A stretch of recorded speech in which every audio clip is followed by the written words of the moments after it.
I'm going to show you how to send a link for a Zoom meeting on a laptop. The fastest way to do it is while the meeting is already running, so I'll stay right here in the active meeting. Move your mouse toward the bottom of the Zoom window, and the meeting controls toolbar slides up. If it disappears again, just jiggle the mouse because Zoom hides that toolbar until you need it.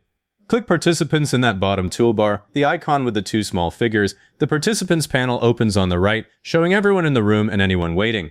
Don't look for a link inside this panel yet because it only shows names. At the bottom of the panel is the Invite button. Click Invite. If that button is grayed out, you don't have invite permission and you'll need to ask whoever is hosting to send it.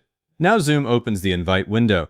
It usually defaults to Contacts, but you can ignore that. Down in the bottom left are Copy Invite Link and Copy Invitation. I use Copy Invite Link when I'm sending a quick direct message because it copies only the join URL and not the full invite text.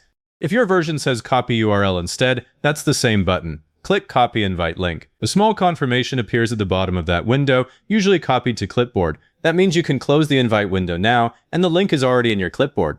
The link itself already has the passcode embedded, so the other person does not need a separate password. Now open your chat or messaging app. I'm switching to a direct message here. Click inside the message field, press Ctrl-V on Windows or Command-V on Mac, and the join URL appears. Press Enter. The person on the other end clicks that link and goes straight to the meeting.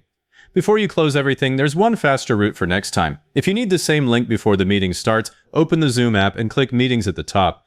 Hover over the next meeting, then click Copy Invite Link. That's the exact same link, and it works even while the meeting isn't running yet. And if you're sending the link to someone who might join by phone, go back into Participants, click Invite again, and this time choose Copy Invitation. Paste that into your message, and you'll see the link plus the meeting ID and the dial-in numbers as one block. That saves a back and forth when someone asks for a phone option.